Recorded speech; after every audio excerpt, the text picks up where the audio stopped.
व्यास जी ने अपनी भागवत युद्ध की भूमि से आरंभ की है, जहां कौरव और पांडवों की सेना आमने सामने है। दोनों ओर के जय जयकार के शंखनाद हो रहे हैं। और आज महाभारत का लगभग अंतिम दिन है। आज ही निर्णय होना था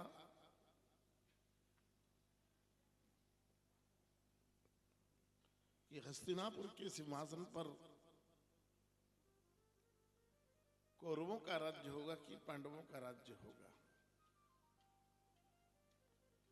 क्योंकि ये धर्म क्षेत्र का, कुरुक्षेत्र का भयानक युद्ध चल रहा था। और जहां से व्यास जी भागवत लिखना आरंभ कर रहे हैं, वो कह रहे हैं कि आज युद्ध के मैदान में महाबली भीम ने अपने गदा के प्रहार से दुर्योधन की जंगा तोड़ दी। और जंगा ही नहीं तोड़ी, गदा के इतने बड़े चोट थी दुर्योधन के शरीर पर कि अब दुर्योधन अपने प्राण छोड़ रहा है। सब तरफ हाहाकार मचा हुआ है, क्योंकि कौरवों की सेना में सब मर चुके। 1,00,000 पूत, 1,25,000 नाती, ता घर दिया ना बाती। दुर्योधन मृत्यु के मुंह में जा रहा है और पास में कोई भी नहीं है। क्योंकि जितने भाई थे, भतीजे थे, परिवार के लोग थे,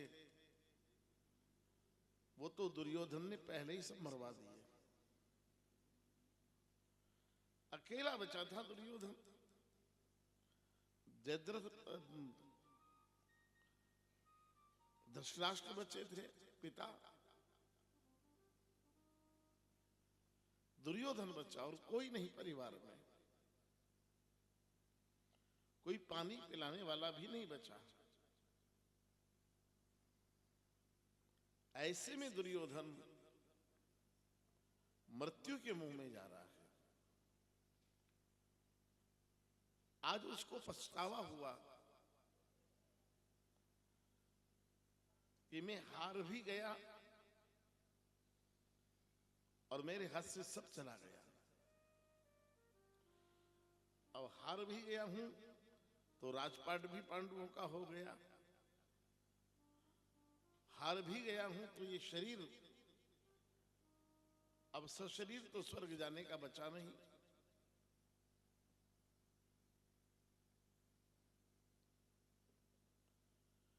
ऐसी स्थिति में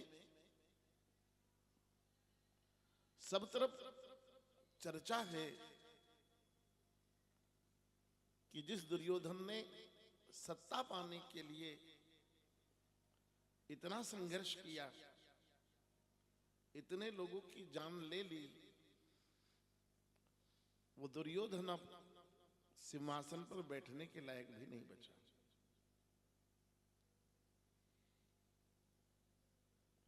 दुर्योधन मृत्यु के मुंह में जा रहा है। और इसलिए भागवत व्यास जी ने वहां से आरंभ की है जहां से दुर्योधन परास्त हुआ है। दुर्योधन के पास कोई रोने वाला भी नहीं है। लेकिन उसी समय दुर्योधन के मित्र गुरु द्रोणाचार्य के बेटे अश्वत्थामा ने अपनी पराजय का बदला लेने के लिए एक अत्यंत घिनौना कृत्य किया। एक अत्यंत निंदनीय काम उसने किया कि वह रात के अंधेरे का लाभ उठाकर द्रौपदी के शिविर में चला गया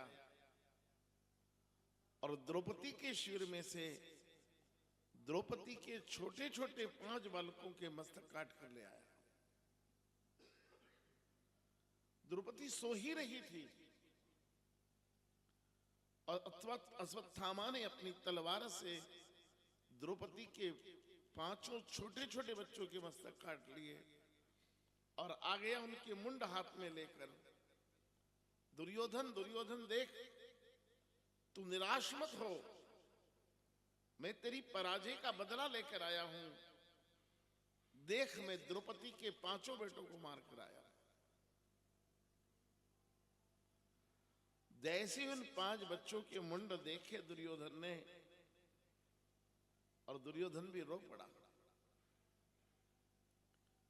और कहा, अश्वत्थामा तुम हट जाओ मेरे सामने से, मैं तुम्हें देखना नहीं चाहता। अश्वत्थामा ने कहा, क्यों? मैं तो तुम्हारा मित्र हूं, तुम्हारे गुरु का बेटा हूं, तुम्हारी हार का बदला लेकर आया हूं। बोले, अश्वत्थामा आज तुमने अनर्थ कर दिया। यही 5 बच्चे बचे थे हमारे परिवार में जो हमारे वंश के नाम आगे बढ़ा सकते थे। हमें कभी तर्पण करके जल दे सकते थे और आज तूने उन 5 बच्चों को भी मार दिया। आज मेरे परिवार में कोई भी अब आगे पीढ़ी चलाने वाला बचा ही नहीं। चाहे ये पांडवों के बच्चे थे, लेकिन थे तो हमारी परिवार के। हम 100 थे, ये 5 थे, ये 5 थे, हम 100 थे। लेकिन ये जो 5 बच्चे बचने वाले थे, ये पांडव वंश के बच्चे हमको भी तो पानी देते, क्योंकि इनके और पूर्वज, हमारी पूर्वज तो एक ही है ना। लेकिन तुमने अश्वत्थामा उन 5 बच्चों को भी मार दिया और हमारा वंश ही खत्म कर दिया।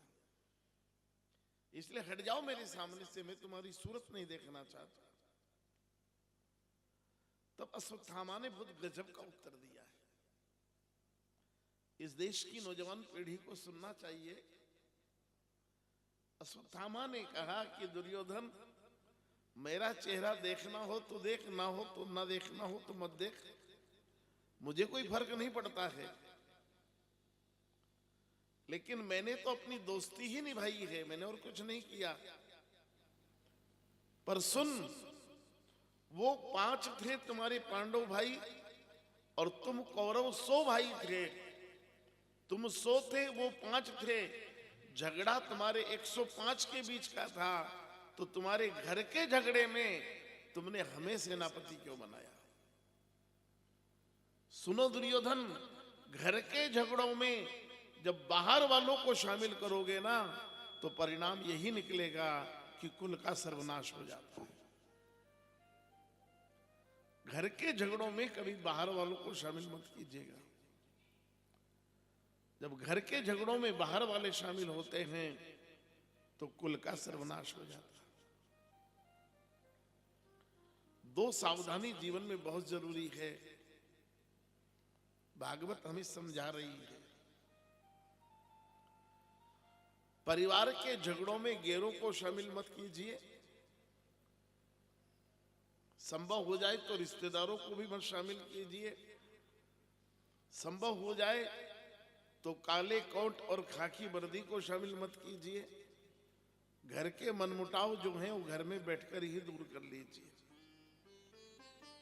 ये भागवत कह रही है और रामायण इससे भी छोटी बात कह रही है और सूक्ष्म बात कह रही है कि घर के फैसले अगर हो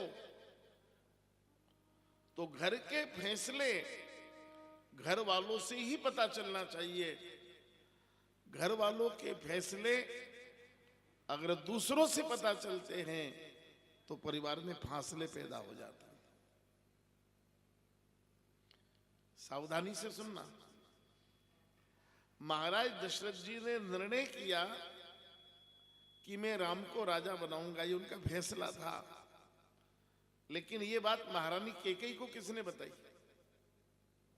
दशरथ जी ने बताई क्या? नहीं। कौशल्या जी ने बताया? नहीं। राम जी ने बताया? नहीं।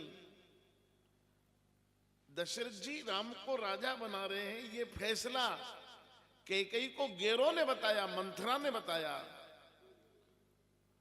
इसलिए परिवार टूट गया।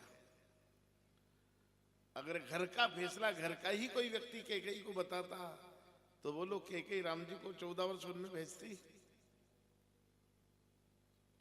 घर के फैसले घर के द्वारा ही पता चलना चाहिए।